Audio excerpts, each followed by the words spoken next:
नमस्कार साथियों। पहले आम आदमी केवल बीवी से परेशान हुआ करता था।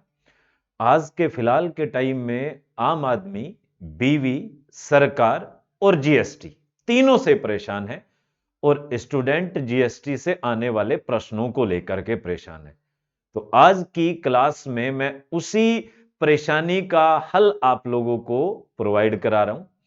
आप लोगों के जितने भी क्वेश्चन होंगे इस स्लाइड से सारे के सारे जीएसटी को लेकर के खत्म हो जाएंगे। तो आइए शुरू करते हैं आज के सेशन को। पहला क्वेश्चन आप लोगों के दिमाग में आता होगा कि सरकार टैक्स लगाती ही क्यों है। तो टैक्स जो है सरकार का ईंधन होता है। इसके बदले में सरकार सीधे सीधे तो कुछ नहीं देगी, लेकिन इसके बदले में सरकार पुल बनाने का काम, सेना का खर्च उठाने का काम, पुलिस व्यवस्था, कानून व्यवस्था बनाने का काम, स्कूल, हॉस्पिटल, ये सारी की सारी चीजें इसी से सरकार दे पाती है। तो आइए समझते हैं सारी की सारी चीजों को एक एक करके। सबसे पहली चीज, टैक्स से सिस्टम तक की पूरी कहानी। तो आर्टिकल 264 ये कहता है हमारे संविधान का कि सरकार बिना किसी विधि के कोई भी टैक्स नहीं लगा सकती। टैक्स लगाती क्यों है, होता क्या है टैक्स? सरकार द्वारा जनता से लिया गया अनिवार्य योगदान। इसके बदले में क्या मिलेगा? इसके बदले में सड़कें, पुल, स्कूल, अस्पताल और सेना, पुलिस प्रशासन, गरीबों की सेवा, जिससे कि वो फ्री में अनाज बांट सके और वोट बैंक को सुनिश्चित कर सके। ये टैक्स सिस्टम है। ठीक, तो इसके बाद में अब कितने प्रकार के टैक्स हो सकते हैं? मेनली दो प्रकार के टैक्स होते हैं, एक डायरेक्ट टैक्स, एक इनडायरेक्ट। वैसे जब इसकी डिटेल में जाओगे तो progressive, regressive tax, central government द्वारा लगाया गया टैक्स, स्टेट गवर्नमेंट द्वारा लगाया गया टैक्स, लोकल गवर्नमेंट द्वारा लगाया गया टैक्स, लेकिन इतनी डिटेल में आपको नहीं जाना जीएसटी को समझने के लिए।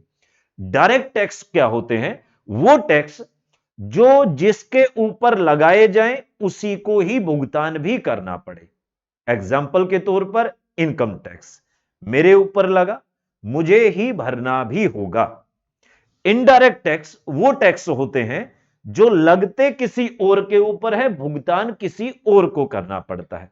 एग्जाम्पल के तौर पर अगर मैं जो आपको सर्विस प्रोवाइड करा रहा हूं, सरकार इसके ऊपर कोई टैक्स लगा दे तो मैं ये टैक्स खुद नहीं भरूंगा, क्योंकि इस सर्विस का इस्तेमाल आप कर रहे हैं, तो मैं ये टैक्स आपसे वसूल लूंगा।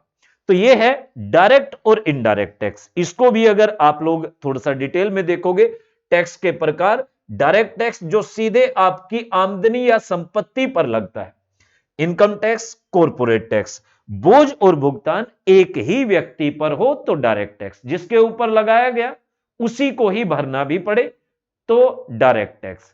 इसके अलग इनडायरेक्ट टैक्स जो वस्तु सेवा पर लगता है लेकिन भुगतान कोई और करता है, लगेगा किसी और के ऊपर, भुगतान किसी और को करना होगा। जैसे एक्साइज, जैसे वैल्यू एडिड टैक्स यानी कि VAT, service tax, custom duty.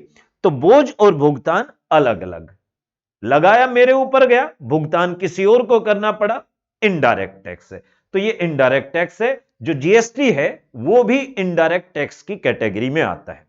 पहले 17 अलग अलग प्रकार के टैक्स हुआ करते थे, बाद में एक देश एक कर यह संरचना लाई गई और 17 इनडायरेक्ट टैक्सेस को इस जीएसटी यानी कि गुड्स एंड सर्विसेज टैक्स के अंदर समाहित कर दिया गया, इसके अंदर इंक्लूड कर दिया गया।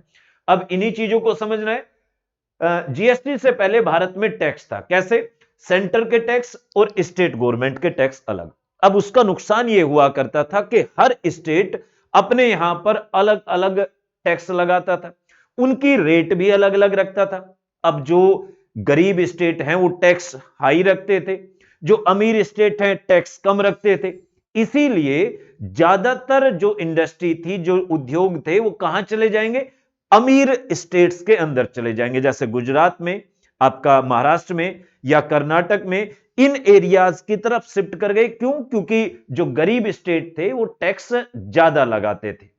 तो पहले टैक्स सिस्टम अलग अलग हुआ करता था, जिसकी वजह से एक ही वस्तु पर अगर उसे आप यूपी में खरीदते हैं तो अलग प्राइस होता था, अगर उसी वस्तु को आप हरियाणा में जाकर के खरीदते हैं तो उसका प्राइस अलग हुआ करता था।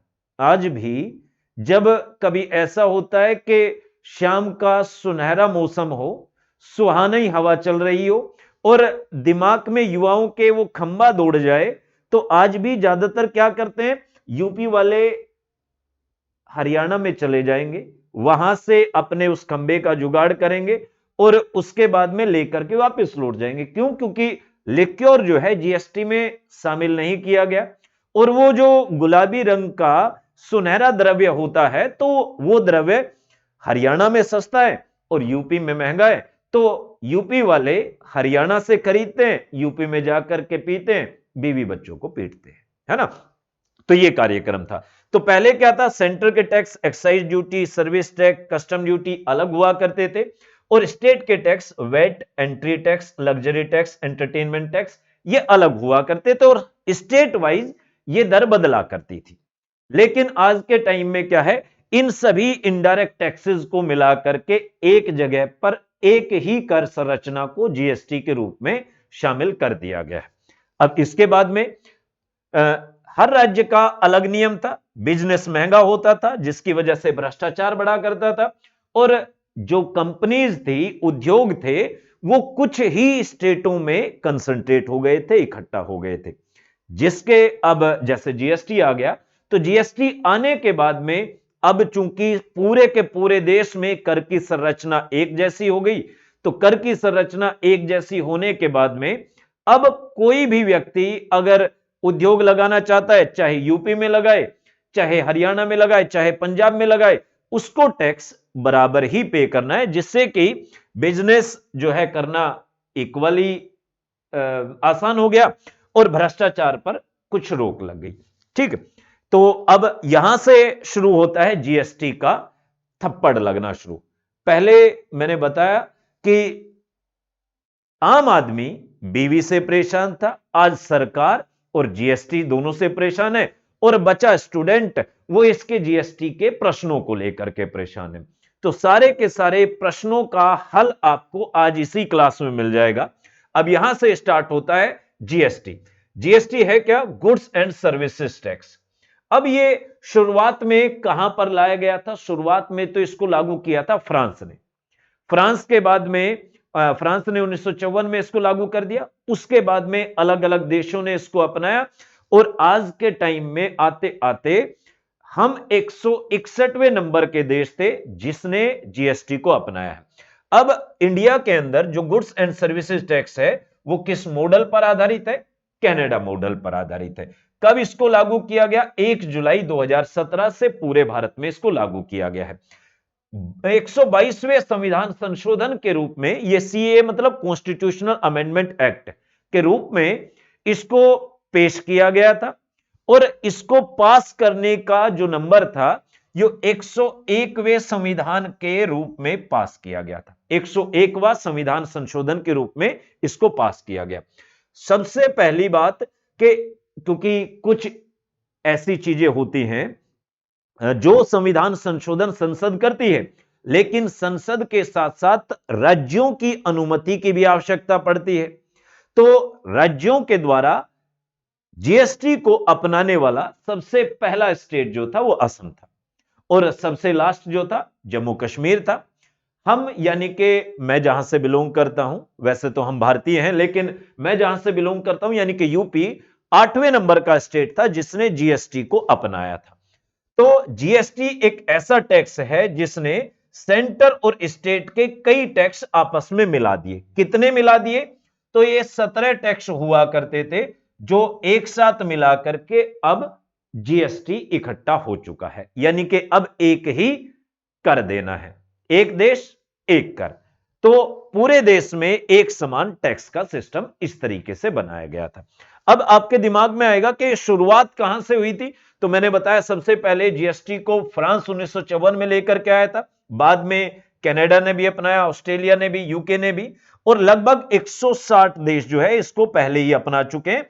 इंडिया 161वें नंबर का देश है जिसने जीएसटी को अपने देश में लागू किया है, जीएसटी की कर संरचना को अपने देश में लागू किया गया। इससे अलग अगर शुरुआत से देख करके चलें कि जीएसटी की कभी तो भारत में भी शुरुआत हुई होगी, किसी ने तो इंट्रोड्यूस किया होगा। तो आज के टाइम पीरियड की बात नहीं है, 1999 से 2004 के बीच में अटल बिहारी वाजपेयी जी की सरकार हुआ करती थी, एनडीए की गवर्नमेंट थी। उस टाइम पर जीएसटी को इंट्रोड्यूस किया गया और जीएसटी को इंट्रोड्यूस करके 2004 में विजय केलकर समिति का गठन किया गया, जिसको नाम दिया गया था केलकर टास्क फोर्स। इसके बाद में यहां पर पूरा नहीं हुआ कार्यक्रम, क्योंकि इंडिया में कोई एक काम एक बार लॉन्च होकर के साथ के साथ पूरा हो जाए, ऐसा हो नहीं सकता। तो कैसा होगा फिर? इसके बाद में 2006 में यूपीए की गवर्नमेंट आ गई, पी चिदंबरम के द्वारा जीएसटी की घोषणा बजट स्पीच में कर दी गई। इसके बाद में 2011 में कॉन्स्टिट्यूशनल अमेंडमेंट बिल पेश किया गया यूपीए सेकंड की गवर्नमेंट के द्वारा। 2014 से 16 के बीच में एनडीए सरकार ने राज्यों के साथ में सहमति करी, क्योंकि इसका एक हिस्सा राज्यों को भी जाना था, तो राज्यों के साथ में कंसल्टेशन करनी पड़ेगी कि भाई तुम्हें इतना दे देंगे, हम इतना रख लेंगे, दोनों मिल बांट करके करेंगे कार्यक्रम, चिंता मत करो, तुम्हारा भी वोट बैंक पक्का, हमारा भी पक्का। तो राज्यों के साथ सहमति कर ली। अब 2016 में 101वें संविधान संशोधन के रूप में जीएसटी को पास कर दिया गया और जीएसटी पास होने के बाद में 1 जुलाई 2017 से जीएसटी को लागू कर दिया गया। यहां से जीएसटी की हो गई शुरुआत। तो यह कार्यक्रम आपने देख लिया कि जीएसटी कैसे संपूर्ण किया गया या संशोधन कैसे हुआ। अब बात करते हैं जीएसटी किस अनुच्छेद में है। तो किस अनुच्छेद के अंदर है? आर्टिकल 246 ए। क्योंकि आर्टिकल 240 मैंने अभी भी बताया आप लोगों को, आर्टिकल 264 से लेकर के 300 ए तक केंद्र और राज्यों के बीच जो विधायी संबंध है उनके बारे में जिक्र किया गया है। तो 265 यानी कि 265 अनुच्छेद यह कहता है कि कोई भी कर बिना कानून की स्थिति के लागू नहीं किया जा सकता, यानी कि कोई भी कर लागू किया जाएगा तो कानून के अनुसार लागू किया जाएगा। अब सेंटर प्लस स्टेट दोनों का जीएसटी लगाने की जो शक्ति दी गई है वो कहां पर? आर्टिकल 246 में दी गई है। और आर्टिकल 269 ए ये क्या बताता है कि केंद्र द्वारा जो कर लगाए जाएंगे उन करों में हिस्सा राज्यों का भी होगा। आर्टिकल 269 ए यह कहता है। तो यहां पर 264 ए क्या कहता है कि सेंटर और स्टेट दोनों को जीएसटी लगाने की शक्ति है। 269 ए क्या कहता है कि केंद्र द्वारा जो कर लगाए जाएंगे, जो उनको जिस पैसे को वसूला जाएगा, उन करों में राज्यों का भी हिस्सा होगा। इससे अलग एक आर्टिकल और आता है 279 ए। इसके लिए एक कमेटी का गठन हुआ था जिसका नाम है असीम दास गुप्ता। ये असीम दास गुप्ता जो है, इनके द्वारा जीएसटी काउंसिल को एस्टेब्लिश करने की सिफारिश की थी, जिसमें कि एक तो वित्त मंत्री हमारी निर्मला सीतारमण जो है अभी, उससे अलग राज्य वित्त मंत्री, सभी राज्यों के वित्त मंत्री ये इसमें शामिल किए जाएंगे। तो असीम दास गुप्ता के द्वारा जीएसटी काउंसिल को बनाने के लिए एक समिति का गठन किया गया, जिसके बाद में असीम दास गुप्ता की सिफारिशों के आधार पर 279 ए शामिल किया गया। अब अगर जीएसटी हेडक्वार्टर की बात करते हैं तो नई दिल्ली में है। जीएसटी जो है किस प्रकार का कर है? डेस्टिनेशन बेस्ड कर कहा जाता है। ब्रांड एम्बेसडर कौन है इसके? वो है अमिताभ बच्चन। एक क्वेश्चन का आंसर आपको मुझे करना है कि जीएसटी संग्रहालय कहां पर है? और आप लोगों के ऑप्शन होंगे नई दिल्ली और गोवा, इन दोनों में से आपको चूज करके आंसर करना है। तो अब यहां तक की बात हो गई कि जीएसटी काउंसिल इसको किस तरीके से इंप्लीमेंट किया जाएगा, वो सारी की सारी बातें कंप्लीट होने के बाद में अब आते हैं कि जीएसटी काउंसिल क्या है। जीएसटी काउंसिल में कौन कौन होते हैं? तो अध्यक्ष के रूप में तो जो अध्यक्षता करेगा केंद्रीय वित्त मंत्री होंगे। इसके अंदर जो सदस्य होंगे केंद्रीय राज्य मंत्री, केंद्रीय राज्य वित्त मंत्री और सभी राज्यों के वित्त मंत्री इसमें शामिल होंगे। तो यह है जो जीएसटी काउंसिल की मीटिंग होते हुए दिखाई दे रही होगी आपको। इसके बाद में ये इनका काम क्या होता है? इनका काम यह है कि टैक्स स्लैब को तय करेंगे, जैसे 0%, 5%, 12%, 18%, 28%, या इनको समाप्त करके कोई दूसरा टैक्स स्लैब लेकर के आना है। तो पहला तो टैक्स स्लैब तय करना कि कितने परसेंट दर से किस वस्तु पर कोई कर लगेगा जीएसटी के रूप में। कानून में कोई बदलाव करना है, विवाद सुलझाना, तो देखिए कितने प्यार से ये जीएसटी काउंसिल की नहीं है वैसे, बस आप देखिए कि कितने प्यार के साथ में मेंबर ऑफ पार्लियामेंट जो है वो मिल करके कानूनों को, विवादों को सुलझाने का काम करते हैं, है ना। इसके बाद में आगे चलते हैं। अब ये जीएसटी के प्रकार, ये 4 प्रकार के होते हैं। सीजीएसटी यानी कि सेंटर को जो मिलता है, सेंट्रल जीएसटी, जब बिक्री एक ही राज्य में होगी, जैसे एग्जांपल के तौर पर कोई वस्तु, या मैं ये कहता हूं कि ये डिजिटल बोर्ड यूपी में बना, यूपी में ही बिका, तो अब क्या होगा, सीजीएसटी, एसजीएसटी।